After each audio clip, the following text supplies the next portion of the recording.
அதோட பல மடங்கு நம்பிக்கை வந்து தளபதி மேல இருக்கு. ஏன்னா, எந்த ஒரு விஷயத்துலயும் பார்த்தீங்கன்னா, அவங்க எவ்ளோ டார்ச்சர் இந்த 2 வருஷம் கட்சி ஆரம்பிச்சாலும், பிஜேபி எவ்ளோ டார்ச்சர் குடுத்துச்சு. ஆனா, தளபதி வந்து எதுலயுமே ஈல்ட் ஆகல. தன்னால முடிஞ்ச அளவுக்கு பார்த்தீங்கன்னா, இது ஒரு தனி என்ன சொல்றது? ஒரு இதுவா தான் ரன் பண்ணியிருக்காரு. எந்த இடத்துலயும் எந்த சமரசமும் இல்லாத. ஸோ, அவரு நம்பி குடுப்பாங்க. 40க்கு இல்ல 40. யூடியூப் ப்ரூட்டஸ் ஏதோ ஒரு ட்வீட் ம். போட்டிருக்கான். 1 மணி நேரம் முன்னாடி. இந்த மாரி விருதுநகர் ம். எம்எல்ஏ வந்து ஏதோ அ யானை தந்தம் கடத்துனதுல ஏதோ கேஸ் இருக்கு அப்படின்னு. ம். பார்த்தீங்களா? அதான் யூடியூப் விருதுநகருங்களா? ப்ரூட்டஸ்ன்னு சொல்லிட்டீங்களே. அப்புறம் என்ன? ம். ம். இது எப்படி இருக்குதுன்னா, இல்ல நான் இன்னொன்னு நம்ம ஜெயிச்சதுக்கு இன்னொரு காரணமும் தான் சொல்றேனே, திமுக தான். அதாவது நம்மளுக்கு என்ன சொன்னாங்க ஞாபகம் இருக்கா? விஜய் உண்மையாலுமே இல்ல சிவாஜி ஆனா கிருஷ்ணமூர்த்தி அவனுக்கெல்லாம் பெரிய பங்கு இருக்குடா. இல்லங்க இப்போ அலெக்ஸ் ஞாபகம் இல்ல இருக்கா? ப்ரோ இல்ல, இல்ல இத அதெல்லாம் மட்டும் நான் கிடையாது. சொல்லிர்றேன். தலைவி பொதுமக்கள் ஜூலி தான் ஃபர்ஸ்ட்டு. இல்லைங்க. விடுங்க, ஆஹா. அந்த கண்டக்காரன் அதெல்லாம் ஓகே. அதெல்லாம் ஓகே. அலெக்ஸ் நான் ஏன் சொல்றேன்னா, காரைக்கால்ல அந்த ப்ராஜெக்ட்ல இருந்தப்ப தான் ஒரு வாட்டி நான் லாங் டைம் இப்ப தான் பேசிட்டு இருந்தேன். ஒரு நாள் பிரணவ் கூடலாம் பேசிருக்கும்போது. என்னன்னா, இப்ப வந்து பிஜேபிக்காரன் வந்து பிஜேபின்ற பாரு டிஎம்கேக்காரன் வந்து பார்த்தீங்கன்னா, மேடை போட்டு தளபதி வந்து அபியூஸ் பண்ணிட்டு, கெட்ட வார்த்தையில பேசிட்டு இது பண்ணிட்டு இருக்கான்னு வைங்க. இத வந்து பொதுமக்கள் எப்படி பார்ப்பாங்க? அவர் வந்து வீட்ல ஒரு புள்ளையா பார்க்குறாங்க. ஸோ எப்படி பார்த்தாலும் டிஎம்கேக்கு இது பேக் ஃபயர் தான் ஆகும். டிஎம்கே வந்து கேவலமா பார்ப்பாங்கன்ற மாரி சொல்லிட்டு இது பண்றது ஞாபகம் இருக்கா? ஆனா அதே தான் நடந்திருக்கு. இவன வந்து ஓரளவுக்காச்சும் எப்படி சொல்றது? ஒரு ஸ்டேபிளாவாச்சும் ஒரு ஒரு 90 சீட்டு, அதுவும் இல்லாத பார்த்தீங்கன்னா, ஒரு அந்த அளவுக்காச்சும் இவனுங்க வந்திருப்பானுங்க. கூட்டணி கிட்டணி நீ நெனச்சு பாரேன் 25 கட்சிகிட்ட கூட்டணி வச்சிருந்திருக்காங்க. அப்படின்னு இவன வந்து ரொம்ப தரமட்ட லெவல்ல இன்னைக்கு இவனுக்கு அடி வாங்கினதுக்கு காரணமே பார்த்தீன்னா, இவன பண்ண அபியூஸு, இவன பண்ண இது ம். சொல்லுங்க சித்து. கை தூக்குங்க. வணக்கம், வணக்கம் ப்ரோ. ம். அலெக்ஸ் சொன்ன ஒரே ஒரு விஷயத்துக்கு பிஜேபி வந்து நார்த் இந்தியால வந்து வீழ்த்தவே முடியாதுன்னு சொன்னாங்கல்ல. வீழ்த்தவே முடியாத ம். சக்தின்லாம் ஜனநாயகத்துல யாருமே இல்ல அலெக்ஸ். இப்ப ஆமா.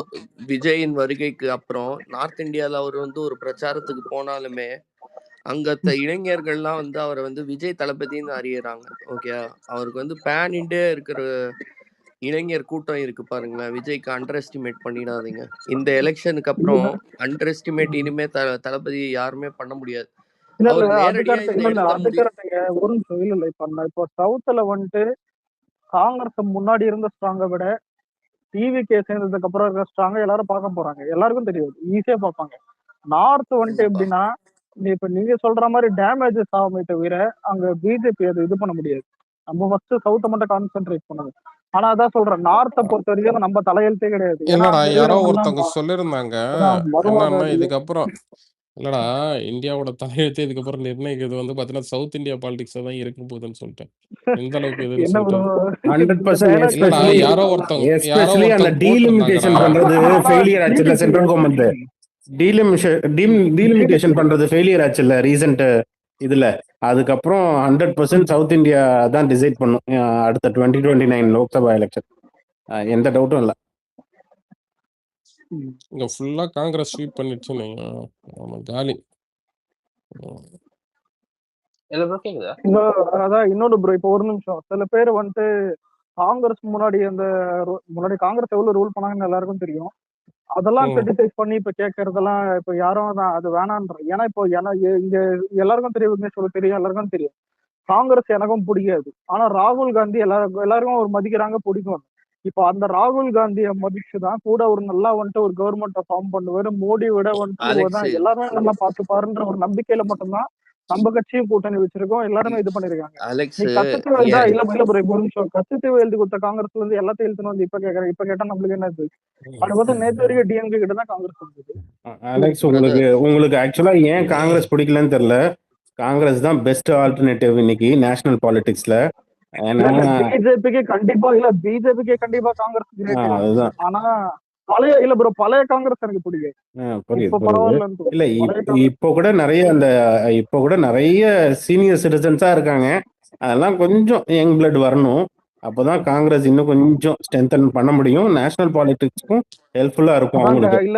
இல்ல நம்புறது ராகுல் காந்தி. அலெக்ஸ், சதீஷ் பிரதர், பாரத் ஜோடோ யாத்திரால இருந்து நான் ஒரு விஷயம் வந்து ராகுல் காந்தி கிட்ட மதிக்கிறேன்.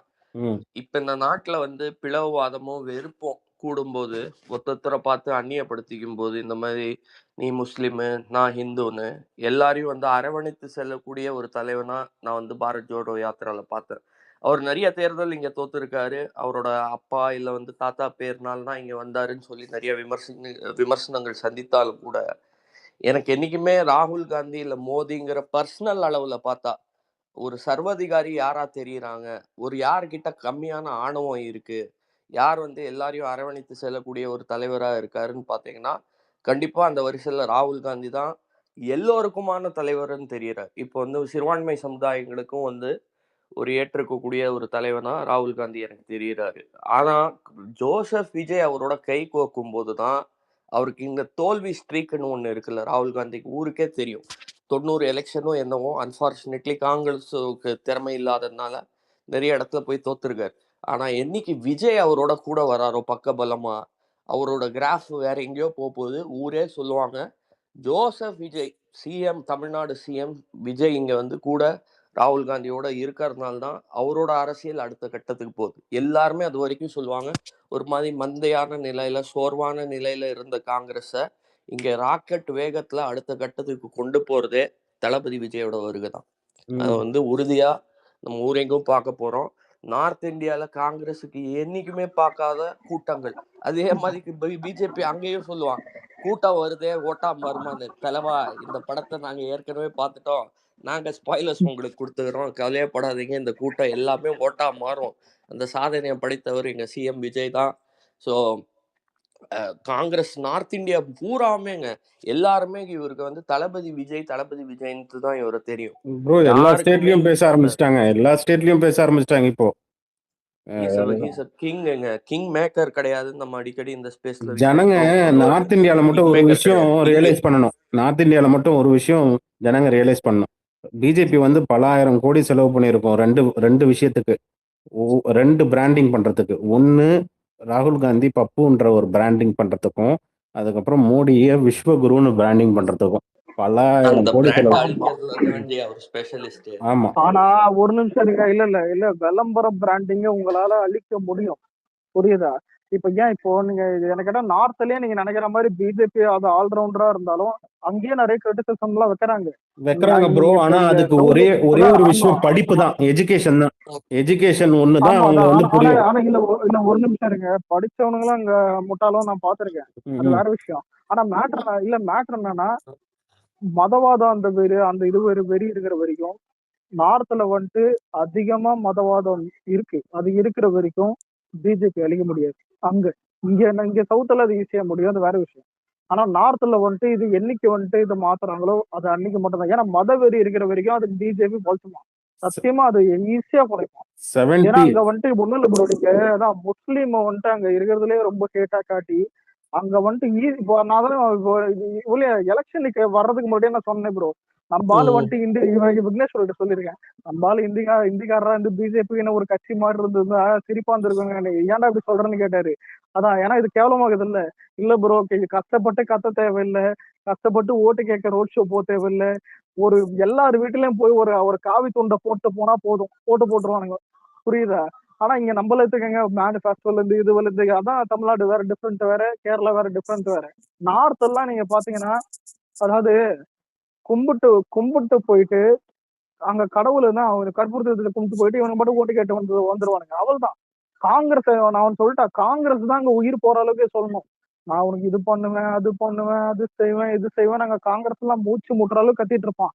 ஆனா இவன் கத்திட்டு போன பிறகு அரே பாப்ரே சூப்பர்னு அவனுங்க ஆரஞ்சு கலர் துணியை தூக்கி போட்டு போயிட்டே இருப்பான். அந்த ஆரஞ்சு கலர் துணிக்கு அங்க அவ்வளவு பெரிய மோசி, ஆரஞ்சு பார்த்தாலே வெறிகுண்டு இருப்பான். இப்போ என்னன்னா 75 வயசுக்கு மேல போயிட்டு இருக்கு இவருக்கு, மோடிக்கு. RSS ஏற்கனவே அகைன்ஸ்டா இருக்காங்க. 75 வயசு ஆனா ரிட்டையர்ட் ஆயிட்டு இன்னொரு கட்சியில தலைவர் இல்ல. 2029ல RSS வந்து ரொம்ப வாய்ப்பே இல்ல, 90% மறுபடியும் மோடி நிக்க வச்சா அவங்க ரொம்ப அதிருப்தி ஆவாங்க. புரியுதுங்களா? இல்லங்க உங்களுக்கு அடுத்த ஒரு நிமிஷம் அடுத்த பிரைம் மினிஸ்டரா உங்களுக்கு இப்ப மோடி வந்துட்டு ரிட்டையர் ஆகுறாருல, மோடி வந்துட்டு இல்லாத போற பட்சத்துல வந்துட்டு உங்களுக்கு வந்துட்டு யோகி ஆதித்யநாத்தோ இல்ல அதுக்கு அடுத்து அமித்ஷாக்கு தானே இப்ப பட்டிஸ்டா. போட்டு இது மாதிரி பண்றாங்க. அதுதான் பட்டிஸ்டா அததான் சொல்ல வரேன். அவங்க 2 பேருக்கும் மோடி பிம்பத்தை இன்னும் உருவாக்க முடியல. புரியுதுங்களா? சோ அது உருவாக்க இல்ல அது முடியாது. ஓகே. ஆனா இல்லங்க அலெக்ஸ் உங்களுக்கு யோகி ஆதித்யநாத் ஆல்ரெடி மோடி ஆன்லைன்ல அது இல்லடா கேம்பெயின் பண்ண ஆரம்பிச்சிட்டாங்க. மோடியோட சக்சஸ்ஃபுல்லே என்னன்னா அவர் இப்போ வரைக்கும் பார்த்தீங்கன்னா குஜராத்தை டெவலப் பண்ணது. இந்தியாவை என்ன டெவலப் பண்ணதுன்னு கேட்டா டைரக்டா குஜராத்துக்கு போடுவாருங்க. குஜராத்தே மாத்திரே அப்படின்னு இப்போ அது உண்மையா அவர் வந்ததுக்கு அப்புறம் பாத்தீங்கன்னா குஜராத் வந்து உண்மையாலுமே அவர் சிஎம் இருக்கும்போது தான் அந்த ஊர் டெவலப் ஆச்சு. ப்ரோ அது ஓகேவா? மீம்ஸும் பாத்துருக்கேன் விக்னேஸ்வரர். என்னன்னா காங்கிரஸ் இல்ல குஜராத் காங்கிரஸ் இருக்கும்போது பிஜேபி இருக்கும்போது போடுவாங்க. ரயில்வே ஸ்டேஷன்ஸ்ல இருந்து பஸ் ஸ்டாப்ஸ்ல இருந்து ம், எஜுகேஷன்ஸ்ல இருந்தே தான் இந்த பஸ் வசதி எல்லாமே. ம். ஆனா இல்ல ப்ரோ போர்ட்ரே பண்றது நார்த் வெறும் குஜராத் மட்டும் கிடையாது. பீகார்ல இருந்து எவ்வளவு இதெல்லாம் இல்ல இன்னுமா கேவலமா அவனு அந்த இருக்கும். குஜராத் தான் பிடிச்சிருக்கு. இல்ல இது எப்படி இருக்குதுன்னா அதான் இப்போ கொளத்தூர் நல்லா பாத்துக்கிட்டேன் என்ன சிஎம் ஆக்குன்னு ஒருத்தர் வந்தாரு அந்த மாதிரி இல்ல இருக்கு. அவர் குளத்தூர் நல்லா பாக்கல, தொகுதி பக்கமே போகல. இல்ல அது ஆமா அங்க இல்ல கொளத்தூர்ல அது பேசிக் நல்லா தான் இன்னைக்கு பாத்துக்கிட்டேன். இது அதோட நிறைய திருச்சியில வந்து பாத்தீங்கன்னா அவர் பேர் என்னது அன்பில் மகேஷ் அவங்க குரூப் வந்து பாத்தீங்கன்னா முடிவு எடுத்திருக்காங்களா ஊர் மனதா இன்னைக்கு ஏதோ என்ன கூட்டம் கூட்டி அது பேர் என்னது திருச்சி கிழக்குல வந்து ஸ்டாலின் அவர்கள் நிக்க போறாருன்னு சொல்லிட்டு. வாங்க வாங்க வாங்க ம்ஹும். ஏங்க வாங்க அது ஒரு ரொம்ப விஷயம். இதா இல்ல. ம். இல்ல அதெல்லாம் விக்னேஸ்வரர் திருச்சி ம், இல்ல இருங்க திருச்சி அணிலுக்கு யோசிச்சு பாரு வாடி வாடி அதான் இந்த ஏற்கனவே வெறிகொண்டு இருக்கானுங்க. ம். அவங்க இல்ல நினைச்சிட்டு இருக்காங்க இங்க இங்க அவர் தோத்துட்டாரு, என்ன குளத்தூர்ல தோத்துட்டாரு, அந்த சிம்பத்திய வச்சுக்கிட்டு ஓட்டு வாங்கலாம் திருச்சியில அப்படின்னு நினைச்சிட்டு இருக்காங்க. அது இல்லங்க சீரியஸா சிம்பத்தி பேக் ஃபயர் ஓகே. ஆகும். ஆனா இல்லங்க இல்ல சிம்பத்தி எல்லாம் ஓகே. ஆனா திருச்சியில ஜெயிச்சதே விஜய் தான். இது எப்படி இருக்குதுன்னா அங்க அவர் தோத்தா நீங்க போய் நிக்கலாம். ஜெயிச்சதான் அவரு பெரம்பூர்ல மட்டும் ஜெயிச்சாரு, திருச்சியிலயும் அவர் தான் ஜெயிச்சாரு. ஒண்ணும் இல்லைங்க. திமுக பை எலெக்ஷனுக்கு முன்னாடி ஒரே ஒரு ஊழல் அறிக்கையும் வெள்ளை அறிக்கையும் வந்ததுன்னா அதோட சேர்த்து போயிட்டு எலெக்ஷன் கேம்பெயின் பண்ணாருன்னு வச்சுக்கோங்க தளபதி, முடிஞ்சு போச்சு. இங்க வாங்கின ஓட்டு கூட வாங்க மாட்டாராங்க. இங்க பாருங்க திரும்பவும் சொல்றேன். இல்ல உங்களுக்கு உங்களுக்கு தளபதின்ற ஒருத்தர் மட்டும் நம்பி இருந்தா, அதாவது ஒருத்தரோட அவரோட கேண்டிடேட்டை மட்டும் பாத்திருந்தா இங்க 108 சீட்டு கிட்ட நம்ம வந்துட்டு இதெல்லாம் ஜெயிச்சிருக்க மாட்டோம். அதாவது செப்பரேட்டா இது வந்துட்டு சத்தியமா சொல்றேன். தளபதி மேல இருக்கிற நம்பிக்கையில விசில் சிம்பிள் தான் ஒருத்தனா வச்சானுங்க. அதான் இந்த அமுகறத சொல்றேன். ஒருத்தனும் விசில் சிம்பிள் அமுக்கனால தான் இங்க இத்தனை இடத்துல ஏன் நான் பெரிய ஷாக் ஆனது வந்துட்டு சென்னையில. ஏன்னா இப்ப சித்புரோ கேளுங்க இல்ல யார வேணா கேட்டு பாருங்க. இப்ப விக்னேஸ்வரர் பர்சனலா தனியா பேசும்போது தெரியல ப்ரோ எனக்கு அதான் 2-3 இடத்துல ஜெயிக்கலாம்னு தான் பேசுவோம் அவ்வளவுதான். ஆனா 2 இடத்த தவிர 16 கான்ஸ்டிடியூவன்சில உங்களுக்கு 14 கான்ஸ்டிடியூவன்சி வந்துட்டு உனக்கு டிவிகே ஜெயிக்கும்னு கனவுல கூட எவனும் நினைக்கல. ஆனா இதுல எனக்கு 2 ஆனா ஒரு நிமிஷம் டிஎம்கே கன்ஃபார்மா 2 ஜெயிக்கும்னு எனக்கு நல்லா தெரியும். அதாவது சேப்பாக்கும் குளத்தூரும். ஆனா பார்த்தா ட்விஸ்ட் குளத்தூர்ல தோத்துறாங்க.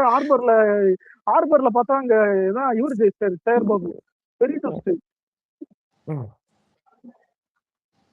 சொல்லுங்க பாப்போம். அதான் திருச்சி நம்மளோட ஓட் ஷேர் அலெக்ஸ் சென்னை டிஸ்ட்ரிக்ட்ஸ் மட்டுமே அந்த 22 சீட்டுல 20 நம்ம ஜெயிச்சு சென்னையில திமுக அந்த கோட்டைன்னு சொல்ற கோட்டையை விட்டது நான் வந்து எப்படின்னு சொல்லணும்னா சேகர் பாபுவும் உதயநிதி ஸ்டாலினும் மட்டும் அவங்களோட சீட்டை காப்பாத்திக்கிட்டாங்க. ஓ சென்னையில 16, சென்னையில டோட்டல் 16, 14 ஜெயிச்சிருக்கு.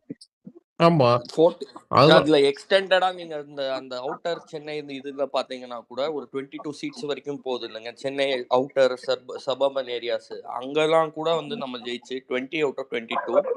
அண்ட் நீங்க பாத்தீங்கன்னா 50% vote share coming in at a single largest party.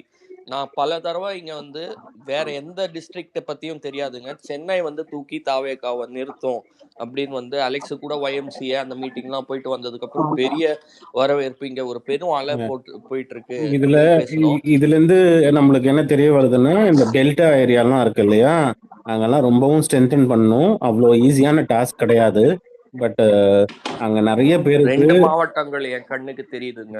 ஒண்ணு விழுப்புரத்துல நம்ம 7 சீட்டுல 0 தான் ஜெயிச்சோம். கன்னியாகுமரி எனக்கு கொஞ்சம் வந்து மனசு வலிச்சிச்சு அந்த நம்பரை பார்க்கும்போது. 6 தொகுதி கன்னியாகுமரி மாவட்டத்துல அதுல வந்து 0 ஜெயிச்சோம். ஒரே நிமிஷம் வந்து காலங்காலமா 2 சின்னத்துல போட்டு பழகிட்டாங்க ப்ரோ. அவங்கள மாத்தணும், மாத்துறது கொஞ்சம் கஷ்டம். பட் சொல்லுங்க இது சொல்லுங்க. எலெக்ஷனுங்க. 2 வருஷத்துக்கு கழிச்சுங்க. இந்த அளவுக்கு ஜெயிச்சதே பார்த்தீங்கன்னா பெரிய விஷயங்க. மீடியா இல்ல நரேட்டிவ் உண்மைதான் எல்லாத்தையும் அதுல எந்த தாண்டி. சந்தேகம் இல்ல. நம்ம நம்ம எப்படி தெரியுங்களா பேசுறோம்? அதாவது அ இல்ல நம்ம வந்து நெறைய மிஸ் பண்ணிட்டோம். நம்ம இது பண்ணிட்டோம். அதாவது பார்த்தீங்கன்னா, இன்னும் கொஞ்சம் எடுத்துருக்கலாம்னு சொல்லிட்டு. ஆனா, இவ்ளோ சூழ்நிலைய தாண்டி இந்த அளவுக்கு ஒரு கட்சி தப்பி பிழைக்கிறதே அது ரொம்ப பெரிய விஷயம். இல்ல ப்ரோ, ஸோ இனிமே அங்க ஜெயிக்கிறதுக்கு உண்டான வேலையை பார்க்கணும்னு சொல்றேன் நான். அவர் உள் இல்ல பரிசீலனை மாதிரி இல்லைங்க. சொல்றாரு விக்னேஷ் ப்ரோ. மக்கள் விக்னேஷ் என்ன தெரியுங்களா? மக்கள் வந்து பார்த்தீங்கன்னா, இன்னும் எல்லாருமே அதாவது இது எப்படின்னா, ஆ அடுத்த வாட்டிலாம் பார்த்தீங்கன்னா, ஈஸியாவே ஓட்டு வந்துரும்னு வைங்களேன். இந்த வாட்டி கொஞ்சம் பேருக்கு அந்த நமக்கு மிஸ் ஆச்சு பார்த்தீங்களா? ஆ ஒரு சொன்ன மாரி அந்த ஒரு 60 அதான் சொல்றேன். ஆ போலான 126 தொகுதி ப்ரோ. ஆ ஒரு இல்ல 120. பெர்சன்டேஜ் 35ல இருந்து பார்த்தீங்கன்னா, அது வந்து 65% அதுல வந்து பார்த்தீங்கன்னா, போலானத இது பண்ண போனா எவ்வளோ வருது அது? கிட்டத்தட்ட ஒரு ஆ 40 விக்னேஷ் ப்ரோ, சொல்லுங்க. இத நான் சதீஷ் ப்ரோ கிட்ட சொல்லிடுறேன். ப்ரோ, விக்னேஷ் ப்ரோ வந்து இந்த கட்சிய இல்ல இங்க நிறைய பேர் இருக்கிறவங்க விக்கிரவாண்டி மாநாட்டுக்கு போய் சென்றவங்க. ஓகேயா? Super so super. அந்த தொடக்கத்துல இருந்து விஎம்ஐல இருக்கிறவங்க. ஸோ இந்த கட்சிய என்ன அவங்களுக்கெல்லாம் ஒரு ட்ராமானா, இத வந்து ஒரு பெரிய கட்சி, இது ஒரு பெரிய கட்சின்னு பேசும்போதே ஊரெங்கும் வந்து அது யாருமே மதிக்கல. அதாவது இந்த திமுக காரன், அதிமுக காரன் மக்கள் மதிச்சாங்க. அததான் நாங்க இங்க எடுத்து பேசணும். மக்கள், பொதுமக்கள், கட்சிக்காரங்க இல்லாதவங்க மதிச்சாங்க. இந்த கட்சிக்கு 30% மேல ஒரு வோட் ஷேர் இருக்குன்னு ஹரியோ, விக்னேஷ் ப்ரோவோ எல்லாம் பேசும்போது யாருமே இங்க வந்து பிலீவ் பண்றதுக்கு, ஏத்துக்கிறதுக்கு அவங்களுக்கு இது இல்ல. இப்ப இந்த கட்சி வந்து ஒரு ப்ரூஃப் ஆஃப் கான்செப்ட் மாதிரி இப்ப எல்லாருமே ஏத்துப்பாங்க. இல்ல நான் சொல்ல வர தலைவர் விஜய் சிம்பிளாவே தான். சொல்லிடுறேன். ஆக்சுவலா இந்த நமக்கு ஓட்டு போடாதவங்க இருக்காங்கல்ல, இந்த வாட்டி டிஎம்கேக்கு, ஏடிஎம்கேக்கு ஓட்டு போட்ட அந்த பீப்பிள்ஸ் இருக்காங்கல்ல, அதிலேயே பார்த்தீங்கன்னா, நம்ம நெக் டூ நெக் தான் பார்த்தீங்கன்னா இது பண்ணியிருப்போம். என்ன சொல்றது? தோத்ததே பார்த்தீங்கன்னா, வெறும் அலெக்சஸ் மைக் ஏதாவது ஒரு நிமிஷம் கொஞ்சம் இருங்க. மியூட் பண்ணி. Headset நெறைய இடத்துல வந்து பார்த்தீங்கன்னா, 200 ஓட்டு, 100 ஓட்டு, 1000 ஓட்டு இந்த வித்தியாசம் தான் பார்த்தீங்கன்னா, நம்ம கொஞ்சம் தோத்தது இல்லைங்களா? இது இல்லாம நமக்கு வந்து பார்த்தீங்கன்னா, இப்போ மக்களுக்கு வந்து தெரியாது. எல்லாருமே பார்த்தீங்கன்னா, டிவிக்கு தான் ஓட்டு போடுறாங்க. 108 சீட்டு வாங்குதுன்னு. இது மக்களுக்கு தெரிஞ்சிருச்சுன்னு வைங்களேன், நம்ம பெருவாரியாவே ஜெயிச்சிருந்துருக்கலாம். உண்மையில இல்ல ப்ரோ. இப்போ ஒரு நிமிஷம். இவர் சொல்ல வர்றது என்னன்னா, டிவிக்கு இப்போ தளபதி வந்துட்டு ஜெயிப்பார் 100%ன்னு இங்க ஓட்டு போட்டவங்கள தாண்டி, இவர் ஜெயிச்சாலும் தோத்தாலும் பரவாயில்ல, நான் விஜய்க்கு தான் ஓட்டு போடுவேன்னு போட்டோம்னா அது புரியுதா? டிஎம்கே தான் ஜெயிக்க போகுதுன்னு பிம்பத்தை ஏன் ஃபுல்லா தானே கிரியேட் பண்ணியிருந்தாங்க பொதுமக்களுக்கு. ஆனா பொதுமக்களே என்னன்னா பரவாயில்ல, இல்ல தோத்தாலும் விஜய்க்கு தான் பொதுமக்களே ஓட்டு போடுவோம், பொதுமக்களே ஜெயிச்சாலும் பரவாயில்ல. முக்காவாசி பேர் எப்படி நினைச்சதுன்னா, அதாவது மேனிபுலேட் பண்ணது எப்படின்னா, டிஎம்கே தான் வரும். இருந்தாலும் என் ஓட்டு வந்து விஜய்க்கு போட்டு விடுறேன். அப்பதானே ஆமா ஆமா, அந்த இது மாதிரிதான் சத்தியமா போற இவனுங்க எல்லாம் தான் இவனுங்க பண்ணிட்டு அதுதான் லைக் அவனுங்களுக்கு டிராபேக் ஆயிடுச்சு. ஏன்னா அவனுங்களே நம்பிட்டானு ஒரு நரேட்டிவ் செட் பண்ணானுங்க. இது மாதிரி டிஎம்கே தான் ஜெயிக்கணும். அத அவன நம்பி இவனே வேலை இல்ல இல்ல பார்த்துட்டு ப்ரோ, நம்ம இல்ல நம்மள பார்த்து என்ன கேட்டானுங்க, ஓட் பர்சன்டேஜ் வரும்பா, சீட் என்ன ம், வரும்னு கேட்டானுங்க. இப்ப ம், கடைசியில அவங்கள பார்த்து கேட்க வேண்டியது. ஏன் இதுல இன்னொன்னு ப்ரோ, முதல்ல எல்லாருமே இப்போ ஓட்டு இதெல்லாம் பேசுறோமே, இந்தியாலயே இந்தியாலயே 1,70,00,000 மேல ஓட்டு வாங்கின ஒருத்தர் காட்டுங்க ஃபர்ஸ்ட் எலெக்ஷன்ல. 2.5 வருஷம் ஆரம்பிச்ச கட்சி, வெறும் 2.5 வருஷம், 2.5 வருஷத்துல ஆரம்பிச்ச கட்சி 1,70,00,000 ஓட்டு இந்தியாலே யாருமே கிடையாது, இந்தியாலே. அதனாலதான் வந்துட்டு பார்த்தா நேற்று பவன் கல்யாண் கூட கம்பேர் பண்ண நம்மள, அதான் சாரி அவனுங்க அதான் நம்மள இது பண்ணத இன்னைக்கு என்டிஆர் கூட கம்பேர் பண்றானுங்க. ஏன் நம்மள எம்ஜிஆர் கூட தமிழ்நாட்டுல கம்பேர் பண்றாங்க? அதுவும் ஹேட்ரஸ். நம்ம பண்ணா பரவாயில்ல, ஹேட்ரஸ் பண்றாங்க. நம்மளுக்கு எல்லாருக்கும் தெரியும் ஆல்ரெடி. அதான் நம்ம ஒரு அதான் கட்சி ஒண்ணு ஆரம்பிக்கும் போதே நம்ம அடுத்த எம்ஜிஆர் தான் சொல்லிட்டு இருந்தோம். இந்த விக்ரவாண்டி மாநாடு முடிஞ்சதுக்கு அப்புறம் பவன் கல்யாண் ஏதோ ஒரு இதுக்காக வந்திருந்தான். ஓகேவா? தமிழ்நாட்டுல ஏதோ ஓட்டுக்கு எங்கேயோ வந்திருந்தான். எனக்கு சரியா ஞாபகம் இல்ல. அப்போ வந்து ஒரு டிவி ஆமா சேனலுக்கு அவன் வந்தோம். டிவி சேனலுக்கு பேட்டி கொடுக்கும்போது என்னதான் சொன்னான்? இந்த மாதிரி வந்து விஜய் ஓகே கட்சி ஆரம்பிச்சிருக்காரு.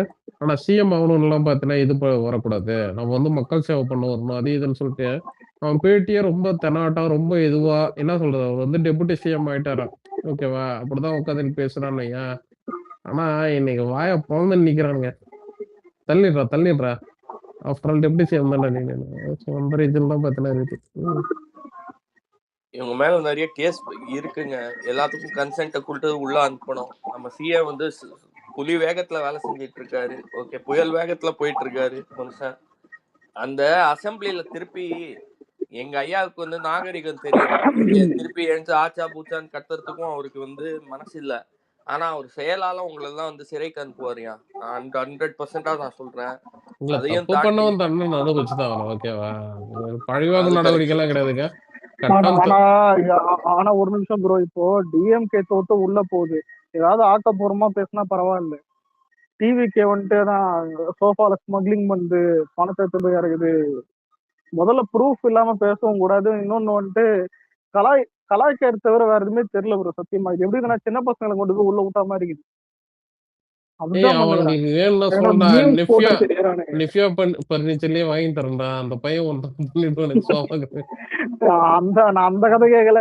இல்ல திமுககாரனுக்கு வேணும்னா, இல்ல திமுககாரனுக்கு உங்களுக்கு என்னடா சோபா தாண்டா வேணும். இல்ல ப்ரோ, இல்ல இவரு எங்க புஷ்பா படம் பார்த்தாருன்னு தெரியல. அதான் டிஸ்ட்ரிபியூட்டர் கூட வேற யாரும் தான், இவரெல்லாம் கிடையாது.